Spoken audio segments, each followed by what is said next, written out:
Ассалаумағалейкум, құрметті ауылдастар. Алаш Кезет каналының тұрақты көрермені. Бүгінгі біздің үшінші подкастымыздың тақырыбы ұлттық киім, ұлттың айнасы. Осы тақырыпты ашып, айқындап беретін бүгінгі подкастымыздың қонағы Қазақ аналары дәстүрге жол Республикалық қоғамдық бірлестігінің Атырау облыстық филиалының төрағасы Жанар Төрениязқызы. Қош келдіңіз. Келіп жеткен амал мерекесі құтты болсын. Ұлыстың ұлы күні әз Наурыз мерекеміз құтты болсын.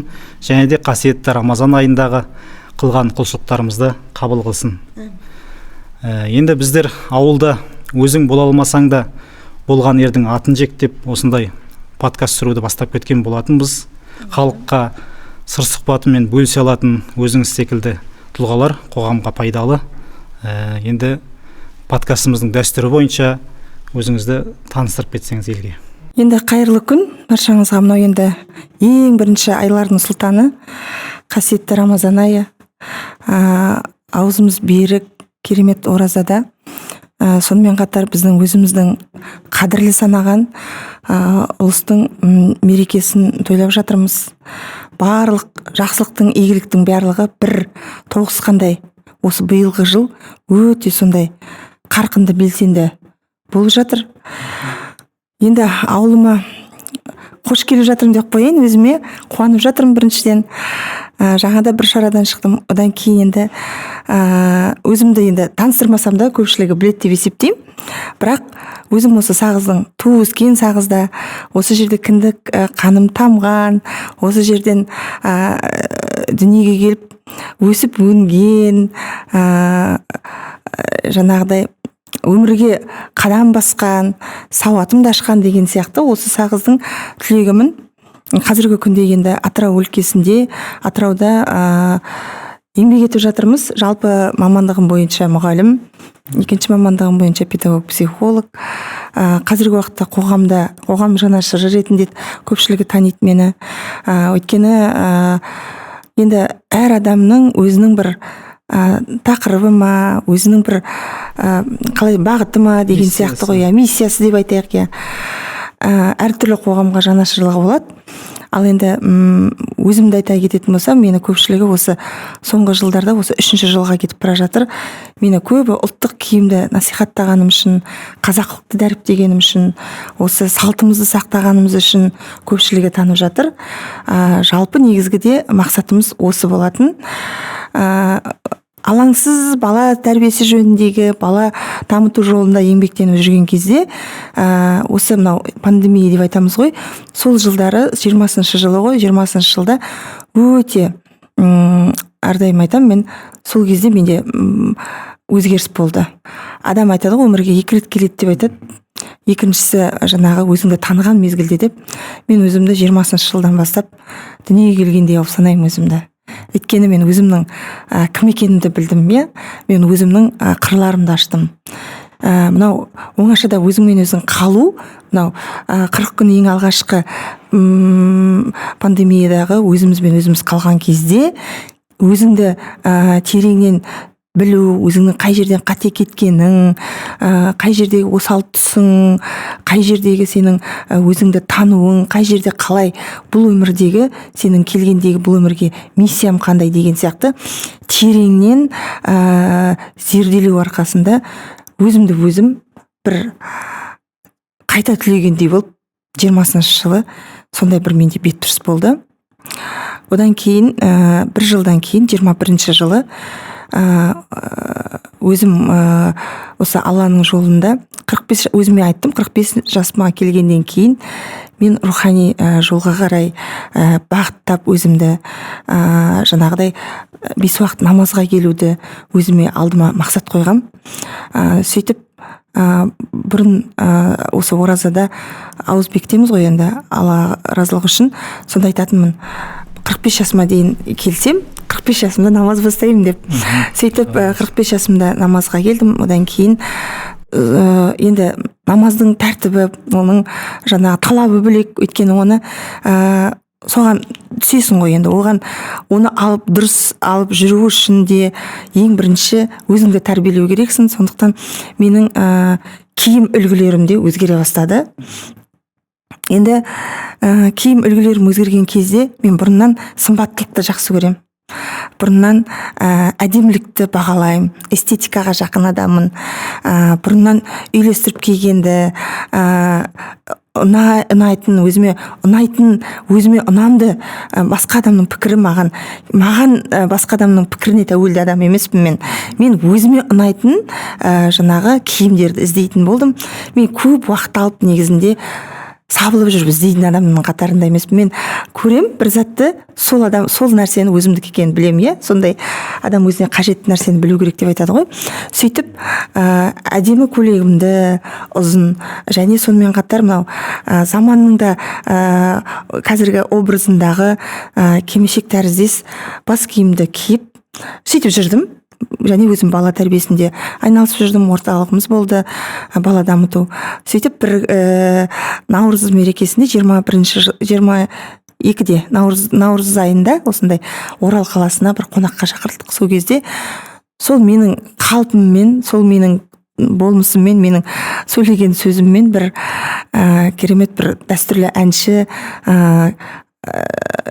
қазақ аналары дәстүрге жол жобасының осы батыс қазақстандық төрайымы Күләш Қуанышқалиеваның көзіне түскен екен. Ол өзі Атыраудың қызы, ол біздің қасымызға әдетте мен тойды жүргізіп басын ашып кетіп қалатын едім, бірақ сіздің бейнеңізді көріп, сіздің қылығыңызды қарап сыртыңыздан әлі тұр мен бара алмай, орта тұсына келген кезде біз жаңағы биге шыққан сәтте жақындап, өзін таныстырып, өзінің Атыраудың қызы екенін айтып, содан біздің телефонымызды алып, Атыраудың қыздарының өзінің төркінім ғой деп ерекше құрметпен және сол жерде телефонмен байланыс жасадық. Содан 3 айдан кейін 2 айдан кейін, 3 айға жақындағанда маған Астана қаласынан көп балалы продюсер, актриса, өнерлі балалардың анасы Айнұр Жүгінісова Серікқызы телефон шалып, өзін таныстырды. Жалпы 21 жылы біздер осындай қазақ аналары дәстүрге жол деген филиалды осы республикалық қоғамдық бірлестікті ашқан болатынбыз. Енді біздің мақсатымыз әрбір облысты, әрбір өңірді жүргізе алатын біз адамды іздейміз. Және оның тұлғасы, адами қасиеті, болмысы соған сай келу керек. Және мен 3 айдан бері қарай біз сізді тексеріп, зерделеп, қарап, әлеуметтік желіден бақылап отырмыз деп сөйдеді. Маған қызық болды әрине оның барлығы. Енді ол кездер мен үшін өте ауыр кезеңдер болып жүрді. Шыны керек, өйткені мен 21 жылы аяқ астынан 2-ші карантин соққан кезде анамды жоғалтқан болатынмын. Біздің отбасымыз үшін, өзіміздің ағайын туысымыз үшін өте қиын болды. Анамның орны енді бір бөлек. Сол кезде мен қатты қиналып жүрген кезім еді. Енді мені жақын танитын, мені көбірек білетін досым айтты. Досыммен ақылдасам дедім. Сөйтіп 15 минут ол кісімен сөйлестік, жарайды, мен сізге жауабын берем дедім. Бірақ айтты, бұл жұмыс қоғамның жұмысы. Бұл жұмыс абыройлы міндет, елге қызмет, бірақ бұл жерге ақша төленбейді. Қоғамның жұмысы бұл қоғам жанашырларының осы өзекті, қай жерде өзекті мәселе болып жатыр, сол жерге арқау болатын жандарды іздеп жүрміз. Атырау облысының филиалының төрайымын іздеп отырмыз. 2 адамды осы күнге дейін қарадық, бірақ сізді соған лайықтаймыз деді. Бір жағынан әрине ол енді бір шынымен өзіңді танымайтын, білмейтін адам сонау жерден сенім білдіріп тұрған кезде маған да шыны керек жылы бір сезім болды. Неге? Өйткені енді бір ұсыныс қой, енді бұл үлкен бір не деп есептедім, мүмкіндік деп есептедім. Содан досыммен ақылдасып сізге жауабын берем бірер күндері деп. Содан өзімнің досыммен ақылдасқанда айтқаны, Жанар, саған қазіргі уақытта бұл жаңағы қазір сен үлкен жаңағы стресс деп айтамыз ғой, жаңағы күйзелістің үстінде жүрсің, қанша жұмыс жасап жүрсең де ішкі жағдайың қазір толықты емес. Мен сені білем, сен бұл жұмысты алу керексің. Сен істемегенде кім жасайды? Сен егер абадан істерді жасаймын деген үлкен мақсат болса, сен кез келген мынау стресстен шығып кете аласың, сондықтан бұны сен қабыл ал деп маған солай не берді, пікір қосты. Сөйтіп Айнұр ханыммен қайтадан сөйлескенімде ол кісі айтты, біздің талабымыз бар деді. Қандай талап дегенде, біздің төрайымдар және бізге келетін, біздің тобымызға қосылатын мүшелер, біздер ұлттық кимешекті, қазақы киімді насихаттаймыз, және сол ұлттық киімді сіз өзіңіз бастап киіп жүру керек боласыз, және оны күнделікті киетін боласыз деді. Үнемі.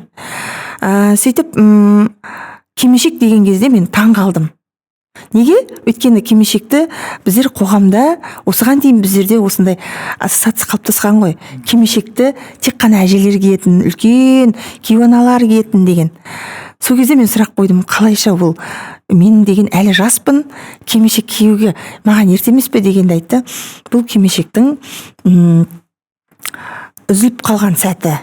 Көп адамның бұл ақпараттан жаңағы білмей қалды. Біз осыған дейін білмей келдік. Көп адамдардың адасуы да көп проблеманың болуы ол білмегендіктен деді.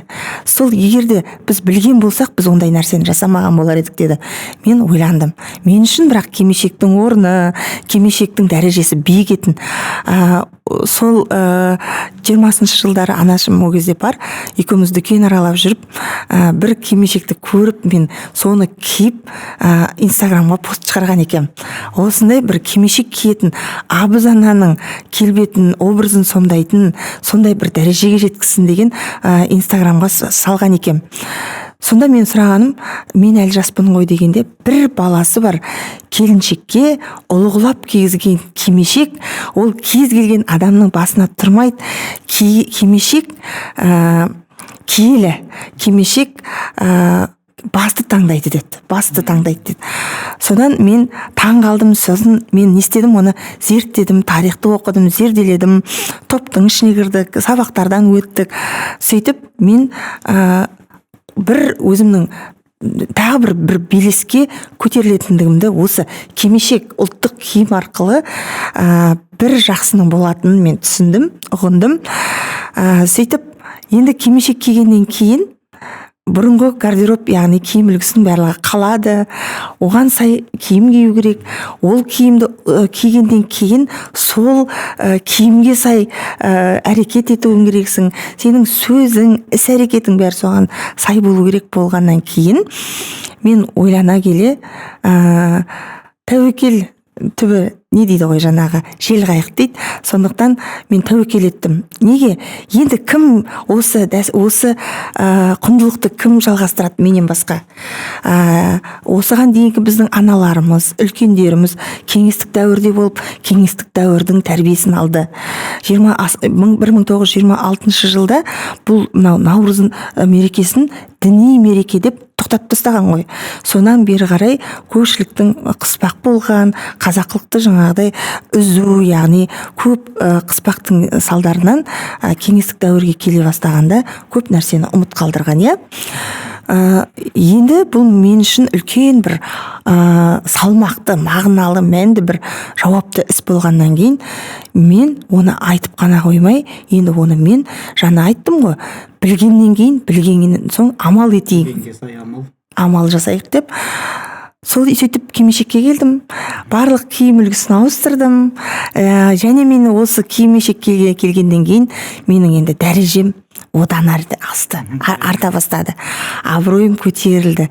Көпшіліктің мынау әсіресе ер азаматтар анасына деген, әжесіне деген сағынышы, мынау біздің ұлттық, мынау айтады ғой, код дейді ғой, ұлттық коды оянып, менің әлбетте былай біздер ер адамға жол беретін адамбыз ғой. Менің жолымды кеспеуге тырысып, жол беріп, көлікпен кетіп бара жатса жол беріп, жаңағыдай көлікке отырғызып, сіздің апарып тастайықшы, сізбен бір тілдесейінші деген азаматтар болды. Оның барлығы кимешекке деген құрмет. Әйтпесе мен бір қарапайым әшейін бір нәзік жандылардың бірімін ғой. Әрине. Мына кимешектің, ұлттық киімнің сіздің рухыңызды көтеріп қойғанын мына әлеуметтік желіден де қазір де байқап отырмыз. Өзіңізді керемет таныстырдыңыз. Досыңыздың қолдауы жақсы болған екен. Және осы кимешекке қалай келдіңіз, қай уақытта келдіңіз, соның барлығына жауап беріп өттіңіз өзіңіз. Енді келесі сұрағымызға тоқталайық. Бұл жерде осы 2024 жыл ақпан айында депутат Дәулет Мұқаев осы ұлттық киім күнін ұсынған, 18 наурыз қылып белгілеп. Сол жылы сол талқыланып, міне биыл ұлттық киім күнін 18 наурызда тойлап жатырмыз. Енді осы орайда өзіңіз Атырау қаласындасыз. Осы Атыраудағы Наурызнаманың 10 күндігі қалай өтуде? Сол жөнінде. Жалпы Дәулет мырза ол енді өзі де ұлттық киімді киіп жүреді. Ол кісінің осы ұстанымы деп айтсақ та болатын шығар.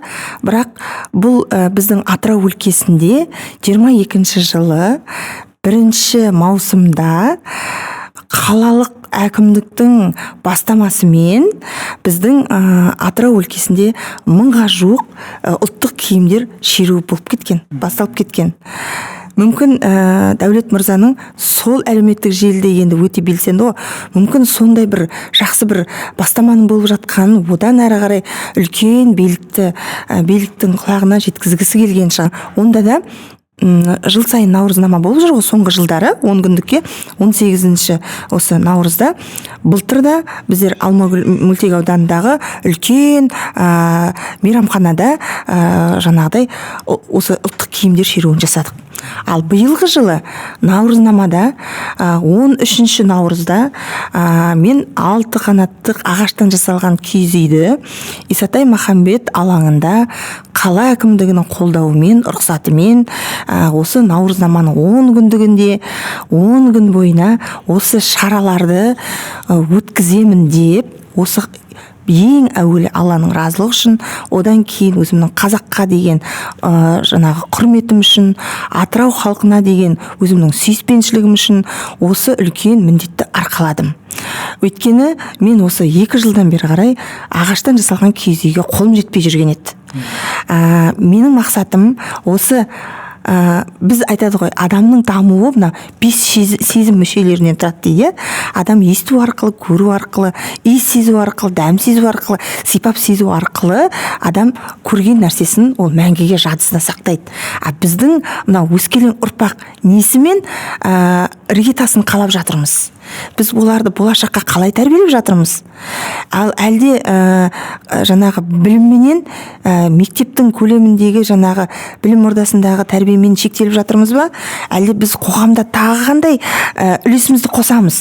Жалпы мен өзім баланы тәрбиелеудегі маман болғаннан кейін көп балалардың қазіргі уақыттағы кешеуілдеп дамып жатқаны, тілінің де жай шығып жатырғандығының барлығы мынау смартфондар көп пайдаланғанның кесірінен көп балалардың арасында ақаулықтар өте көп, ата-аналар өте көп менен сұрақтар алып жатады, жаңа сұрақтарына жауап іздеп жатады. Сондықтан мен істедім, осы киіз үйдің тақырыбын қозғадым. Ағаштан жасалған. Оның ішінде бір ағаш үйдің өзінде үлкен тарих жатыр, үлкен сыр жатыр. Сондықтан оның ішіне кірген адамның ұлттық жаңағы коды оянып, ол жерде бабалардың жаңағыдай иісі, аналарымыздың қолының ізі жатырғандығын көрсетейін деп, осы киіз үйдің құрылысын, тарихын таныстырайын деген мақсатта осы киіз үйді қолға жеткізгім келді. Сөйтіп, осы Атырау өлкесінде ең бірінші мені қолдайтын бір белгілі бір құрметті азамат бар. Ол кісіні айтпасам болмайды, енді айта кету керек. Ол кісі мені естісе де, естімесе де мен оны кісіні айтып жүрем. Енді ол кісі мүмкін жария емес қылып жасайтын шығар, бірақ менікі жақсыныкі жария деген бар. Ал жақсының жақсылығын айт, нұр тасысын деген бар. Енді үлкен ірі кәсіпкер Төкен Данаұлы деген үлкен ағамыз бар, және ол кісінің жұмысын іске өте керемет дәрежеде ісін атқарып отырған атқарушы директоры Нұрлан Шалқыбайұлы деген ағамыз бар. Ол біздің өлкеміздің құрметті азаматы. Сол кісіден бір жылдары осы Дина сауда компаниясының бір құрбан айтында бір дәстүр көрсеткенбіз. Содан бері қарай ол кісі мен әлеуметтік желіде бақылап, қарап, сөйтіп пікір алмасып сөйтіп отыратынбыз. Сөйтіп ағайға мен көмек сұрадым. Енді Төкен Данаұлының оған жете алмаймын, ол кісіге мен бара алмаймын. Бірақ сіз мұрындық болсаңыз, мен осы жұмысымды одан ары қарай жаңағыдай жасасам, әрі қарай бір өзінің бір келесі бір сатыға көтерілу үшін маған осындай киіз үй керек болып жүр деп демеушілік сұрағам. Соны мінекей кеше ақпанның аяғында маған жеткізіп, ол менің қолыма тигеннен кейін киіз үйді жаңағы қала әкімдігінен рұқсат сұрап, осы қаланың ішіне киіз үйді құрып, осы 10 күн бойына өзім мойныма алып, белсенді түрде жұмысымды жасаймын деп уәделесіп, мінекей бүгін Наурызнаманың бүгін 6-шы күні, бүгін жаңару күніне келіп жатырмыз. 5 күндігін абыроймен атқардық. 6-шы күнін қазір сағат 4 пенен 5-тің ортасында менің әр өзім тобымда, ұжымымда аналарым бар.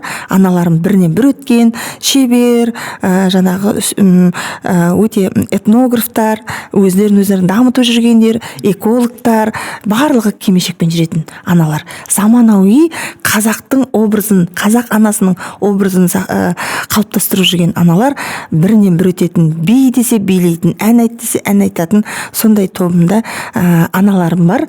Сол барлығымыз бір жағадан бас шығарып, бір жеңнен қол шығарып, қазіргі уақытта жеміс ағаштарының қалай өсіліп жетілуі, оны қалай күтіп баптау, оны тамырландыру, оның бұтақтарын қалай кесу, оның гүлдендіру, оған қандай қоспалар қосады деген сияқты жақсы шеберлік сағатын бүгін өткізетін боламыз.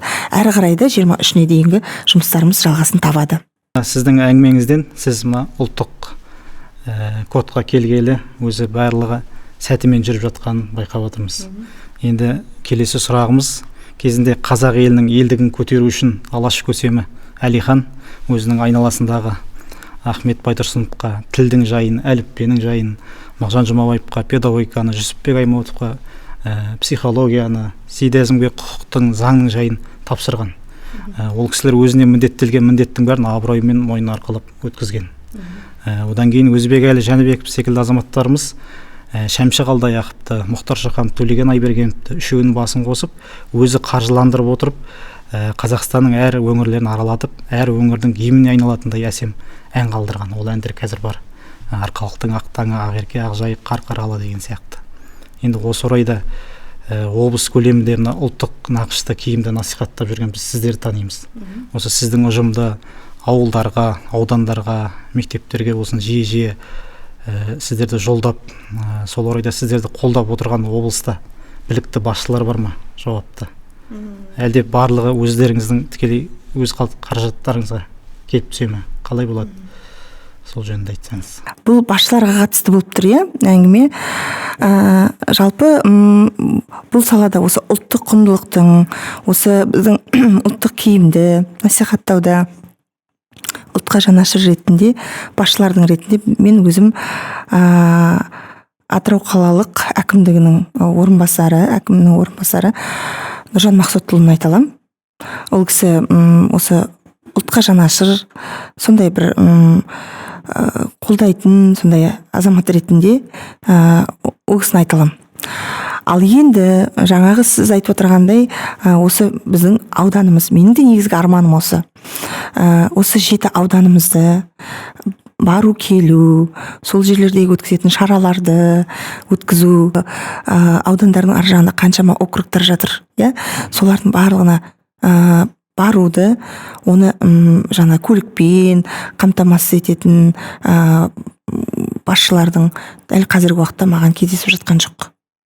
Оны мен өтірік айта алмаймын. Мен де Қазақстан Халқы Ассамблеясында 6 шаңырақ аналар кеңесі деген құрылым бар. Сол құрылымда сол жердің мен төрағасымын. Сол жерден аналар кеңесінің жұмысы бойынша аудандарға барып келу, сол ғана ассамблеяның жанынан бізде Ләззат Кеңесқызы деген бізде басшы бар. Сол кісі жаңағы көлікті беру жағынан енді өзінің жұмысының ретіне қарай осы жұмысты көтеру үшін сол кісіден қолдау болады. Ал бірақ дәл сізге тұрақты немесе сіздің жоспарыңызға сай барып келетін сол жерге жағдай туындатып отырған өкінішке орай басшыларым жоқ болып тұр. Ал бірақ мен сияқты мынау жалындап тұрған, ұлтқа жанашып тұрған, былай қарап тұрғанда ақысыз қызмет етіп тұрған сондай бір адамдарға бір қолдау білдіріп, қаржы бөліп, сол мысалға көліктен көмектесіп, ең болмағанда сондай болатын болса, біздің жұмысымыз әлдеқайда жеңілдер еді. Біраз ауылды аралап, Біраз ауылда аралап, аналарды мүшеге қосып. иә, мүшеге қосып, қазіргі уақытта аналардың барлығы отырып қалды. Қазіргі уақытта көбі тәуелді болып қалды, мынау әлеуметтік желіге, смартфонға тәуелді болып қалды. Қазіргі уақытта жұмыстың бәрі жоқ болып қалған сияқты, ал аналардың жасайтын ісі әлдеқайда көп. Аналар деген кәдімгі отбасының тұтқасы ғой. Соған қаншама аналардың атқаратын қоғамға берер пайдасы көбірек еді. Ал шыны керек, мен және менің ұжымдастарым дәл қазіргі уақытта біздің шама шарқымыз ғана келгенше осылай Атырау өлкесінде жұмыс жасап жатырмыз. Ал енді аудандарды толық қамтамасыз етіп, қамти алмай жатқан жайымыз бар. Барлығы түсінікті. Енді сіздерді қаржылай қолдаса, сіздердің жасайтын игі істеріңіз біршама ғой. Оның бәрі халықтың игілігі үшін. Халықта отырған біршама аналарды мүшеге қосып, олар өз ауылдарында осы насихатты дамытса керемет болар еді. Енді жаңа жоғарыда айтып кеттік, бұрын патша үкіметі кезінде біраз кепеш көрген халықтың рухын оятқан алаш ардақтылар ғой. Одан кейін Ілияс Омаров, Өзбекел Жәнібеков сияқты біртуар азаматтар ұлттық иммунитетті көтеріп кетті. Енді қазір қарап тұрсақ, бізде ұлттық құндылықтарымызды керексінбейтін, ұлттық әдептен кішкене ажырап қалған, біршамасы жаңағы смартфонға телміріп сағат бойы отыруды парыз қылып алған өздеріне. Осындай ұрпақтың ұлттық иммунитетін көтерудің көп жолдың бірі осы ұлттық киіміміз, осыларды насихаттау. Осы тұрғыда біздің мемлекетіміз қазақтың тігінші кәсіпкерлерді көбірек қолдауға жетпей, қалай ойлайсыз? Тігінші кәсіпкерлерді көбірек қолдау болса, олардың тігетін киімдері көбейген сайын, бәсекелестер көбейген сайын, мына қымбатшылық қазақ киіміне деген кішкене қазаққа, халыққа қолжетімді болады. Сол жөнінде қалай ойлайсыз? Жалпы дұрыс, өте дұрыс. Менің де айтатыным сол, өйткені көпшіліктің де көкейіндегі сұрақ осы. Ұлттық киімді кию үшін оның барлығы бағасы шарықтап тұр ғой, аспандап тұр ғой, қымбат болып тұр ғой дейді. Енді осы сұрақты кәсіпкерлердің де саудасының жүргені, кәсібінің де дөңгеленгені жақсы ғой. Олар да бұл сұрақтардың жауабына былай деп жауап береді. Бізде жіпте шықпайды дейді. Бізде жіпте шықпайды, жаңа ілгекте шықпайды, мата да жоқ. Біздер оның барлығын алып келеміз дейді. Енді бірақ мен не деймін? Мен айтам, сен қазақ болсаң қазақша киін деймін. Ол менің кәдімгі жүрегімнен шыққан сөз. Мен солай айтам. Сен бәрібір үстіңе киіп жүрген киімді де тегін алмайсың ғой. Ал сен неге сол киіміңді бірте-бірте, әсте-әсте қазақ қылыққа неге ауыстырмасқа? Әрине дұрыс. Солай емес па? Ең бірінші біздің өзіміздің экономикамыз көтерілу үшін біздің мынау өзіміз ғой, өзіміз, мынау халық өзіміз ұлтқа бетбұрыс жасап, өзімізді осы киімдерімізді, мынау қолданбалы өнер, осы ұлттық құндылықтағы, мысалға ұлттық нақыштағы киімдерді біз ала бастасақ, кәсіпкерлерді қолдай бастасақ өзіміз, осы мен кәсіпкердің жасаған ісін қолдап өзім кием және оны насихаттаймын десек, не болады? Онда жақсы болады. Солай емес пе? Мемлекет те, халық та қолдау керек. Иә, сондықтан бұл жерде не бар? Халық көппіз ғой біздер. Біз көппіз. Сондықтан мен қазіргі уақытта өзім 2-3 брендтің киімдерін кием. Олар менімен тұрақты жұмыс жасағаннан кейін мен осы қазақ ұлтының амбассадоры болып жүрмін ғой. Кимешектің сонау Талдықорғаннан кимешек тігетін Айнаш Қасаба деген құрбым бар. Бір клиент болып бастадым. Ол менің тап-таза құрбыма айналды. Сонау жер жәннаты Жетісудан. Мысалға, Назан деген алматылық кәсіпкерім бар. Ол Азербайжанның қызы. Ол менің киімдеріме, мысалға, жаңағы менің болмысыма деген сияқты жақсы киімдерді әкелетті Атырауға. Одан кейін тағы бір өте жақсы Рима Шабаева деген жақсы бір құрбым бар. Оның да киімдері маған ұнайды. Ол қалай? Енді біздер әйел адамдармыз. біздер жаңа айтқан талғамға сай киінсек, өзімізді эстетикаға сай киіне алсақ, онда біз не істейміз? Ұлттық киімді айналадағы адамдар біз кигеннен кейін қызыға бастайды. Менің жүрген жерімде мен қазақты әдемі қылып көрсеткім келеді. Мен кез келген нәрсені біреудің киген киімін кигім келмейді. Бізді Алла тағала солай жеке индивид, жеке тұлға қылып жаратқаннан кейін біз өзімізге қандай киім үйлесетіндігін, қандай қылып кию керек екендігімізді білуіміз керекпіз, Сол үшін мысалға мен кәсіпкерлердің осындай іс атқарып жатырған, осы ұлттық нақыштағы киімді тігіп жатырған кәсіпкерлерге де осы сауалды қоям. Бірақ олардың да жаңағы клиенттарына, тұтынушыларға арналған акциялары болады. Жалпы барлық нәрсе адамның өзінің инициативасынан басталады ғой. Егер де мен киім алам, сіздің киімдеріңізге көзім түсіп жүр деп баратын болса, ол аспандағы айды ұстап немесе затын сатпай отырмайды. Ол қалай болғанда клиентқа қалай деп айтсақ екен, соның жеңілдігін жасайды, оған бір қадам жасайтындығы. Бірақ оның барлығы қысайып келгенде адамның өзіне байланысты. Сондықтан айтатыным, біз жаңа айтқан ғой, қазақ болдық па, біз тек ауызбен қазақша болмайықшы деймін. Мен айтам, қазақ болсаң, сен қазақы киіміңді киіп алып, қазақ бол деймін да. Ал қазақы киімде тұнып тұрған бір әсемдік, арғы жағында тектілік, тәрбие, көрген адамның жаңағы көзі сүйсінетіндей, ұлтқа деген қызығушылығы тәбет ашылатындай болатындай, сондай бір образда болуымыз керек. Керемет жауап бердіңіз.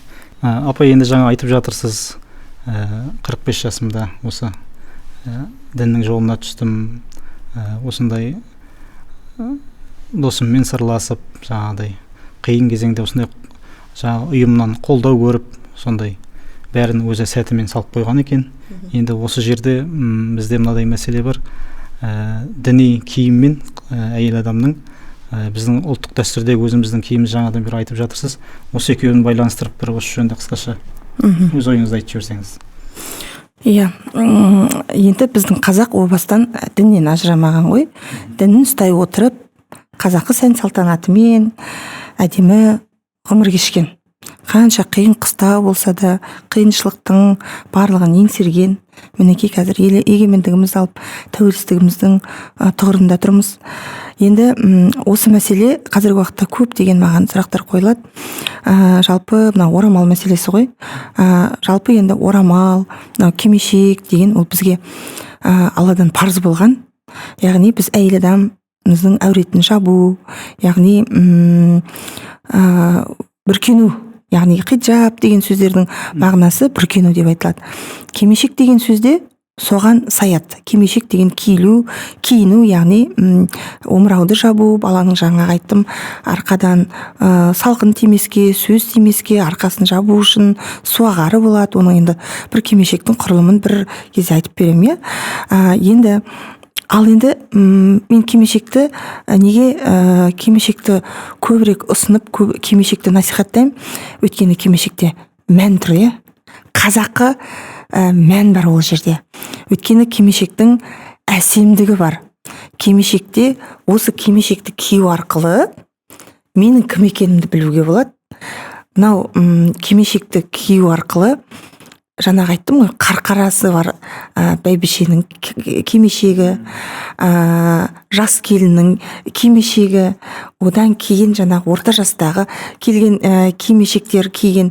Соған қарап, кимешектің түріне қарап, ол келіншектің, ол әйелдің кім екені көрініп тұрған ғой.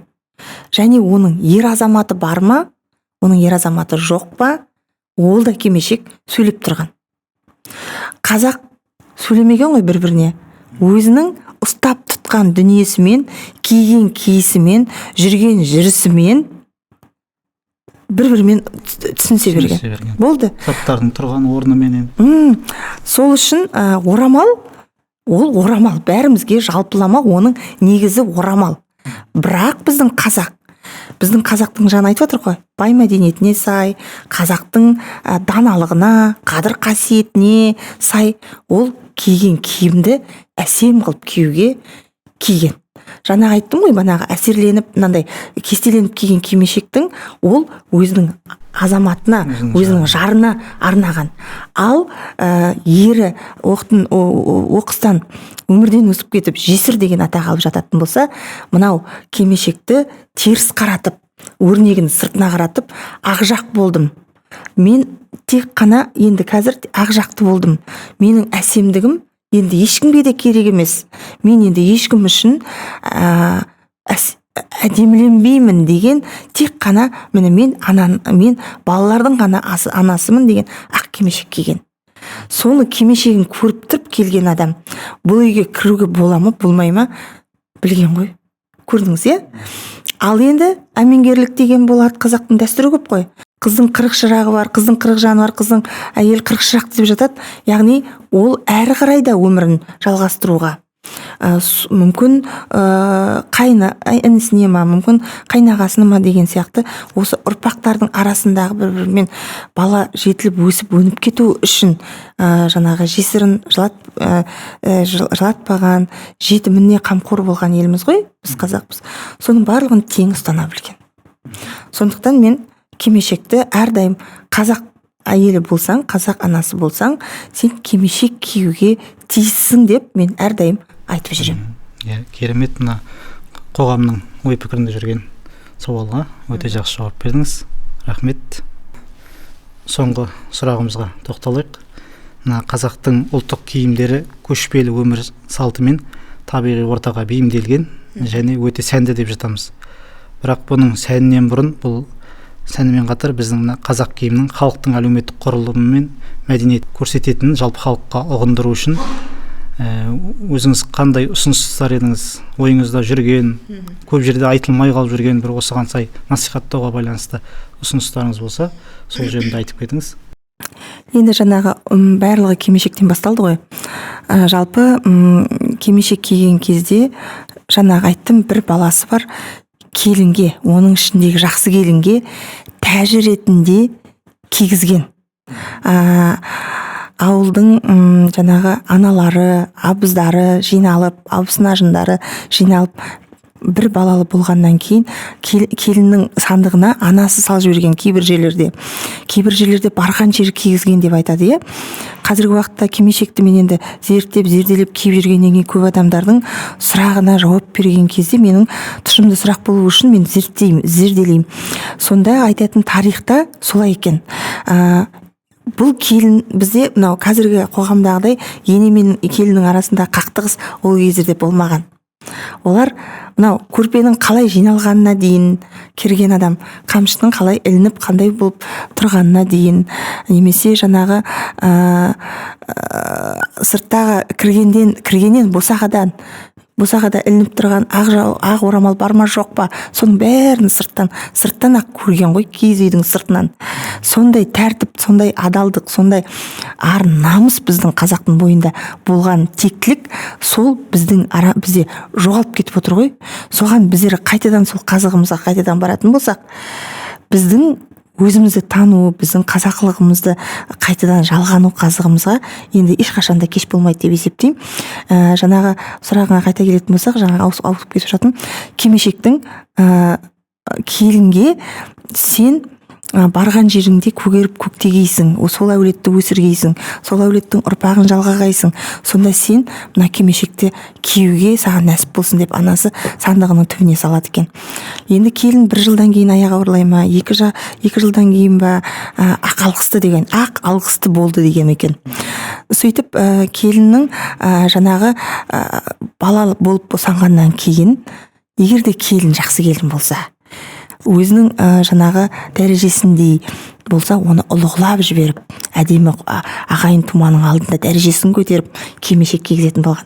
Кимешектің айналасының барлығы сәнденген, кестеленген, безендірілген, асыл тастардан жасалған. Оның әдемілігі кімге? Жарына, яғни еріне. Оның жаңағы толқынданған кестесі, оның жаңағы жапырақ жайған оюлары, әдемі әсем келбеті, анау келіннің келбетін одан сайын аша түскен. Сөйтіп ол келін не істейді? Бір сатыға кимешек киген, сатыға өскен. Ал енді келін емес келсап болсашы, ол жаңағы тіл үзім болса, ағайынның арасында алауыздық туындатып жүрген келін болса, онда оған сандығының ішіндегі кимешек киілмейтін болған. Сөйтіп ол кимешекті ол келін істейтін болған. Бәленше айман немесе жаңағы маржанға ұлығылап кигенде менің кимешегім неге киілмей жатыр?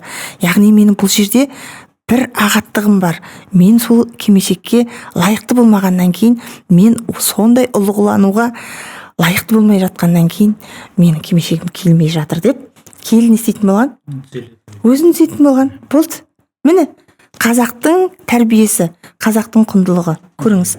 Ал сол жаңағы кимешектің сыры, ол жасы есейген сайын оның өрнектері, оюлары, жаңағы жіптерінің, кестесінің түстері солғын тарта бастаған.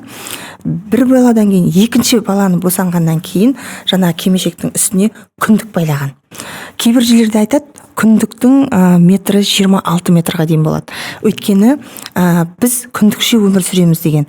Яғни біз мал жайлауға немесе бір қиын сәттерде көшпелі болған кезде 26 метр матаны басына ораған. Неге? Өйткені өмір бар жерде өлім бар. Біздің қазақ тектілігінен осы сүннет амал барлығын алып жүрген ғой қатарынан. Енді өлім жетім болған жағдайда оның кебіні ретінде, келін кепшік босанған жағдайда оның жаялығы ретінде, жарақаттанса жаңағы жарақат ретінде 26 метрға дейін басына жаңағыдай күндікті орап киген. Енді дәл қазіргі уақытта біздер енді заманауи өмірде өмір сүріп жатқаннан кейін ол қажеттілік біздерге керек емес, қажет емес, ол бәрі бар, бірақ біз соның қазіргі заманға сай түрін киіп жатқан жайымыз бар. Кішкене қысқалау болады дейсіз ғой. Қысқалау және қалай деп айтсақ екен, жеңілдеу, сосын кимешектің өзінің жасына сай, әлеуметтік жағдайына қарай киген. Енді жаңа өсіп өнген үлкен әулеттің абзанасы, тіпті ер азаматы болмаса да жаңағы келіндері бар, жалғанған ұрпағы болса, соның қарқыра деген кимешек киген. Яғни бұл қарқ кимешегіне қарап оны танитын болғанда.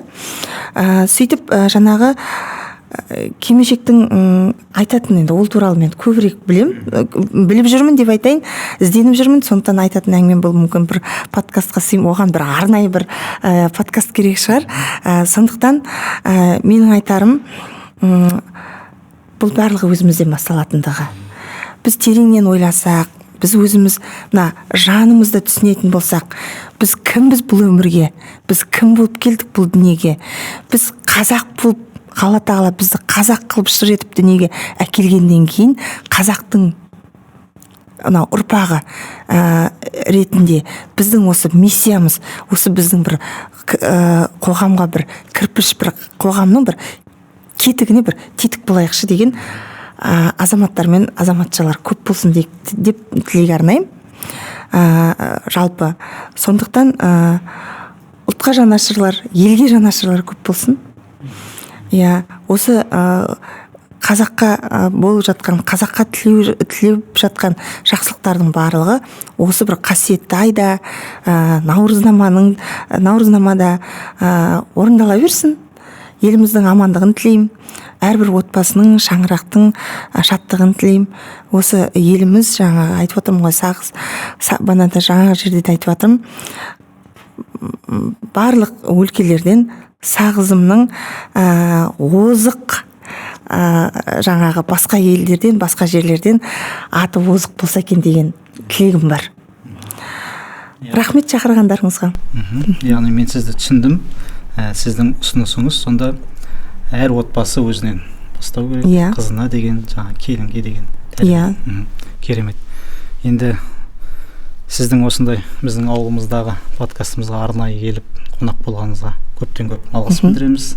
Біз де қуанып жатырмыз. Сіздің әкелген сыйлықтарыңызды да қабылдап жатырмыз, салт дәстүрді сақтап. Енді осы орайда бізде дәстүрге сай, қазақы дәстүрге сай сізге құр қол кетпесін деп дайындаған кішігірім сыйлығымызды ұсынамыз. Рахмет, қабылдаймын. Сыйлығымызды ұсынып жіберейін. Мынадай сыйлық Жазира Байырбекованың «Қазақтың қыздары» деген. Қандай керемет!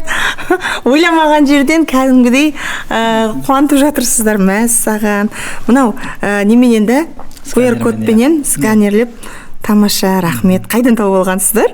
Өзім жасағаным. Өзің жасағаның ба? Ал, міне керемет. Осындай подкаст түсіруде осы игі істің бастамасында жүрген, осыны ұйымдастырып жүрген Еркебұлан Серікұлына, қасымыздағы Ғибадат Өтешұлы секілді азаматтарға алғысымызды білдіреміз. Құрметті көрермен, біздің каналымызды үнемі қолдап, жазылып отырыңыздар. Қош, сау болыңыздар.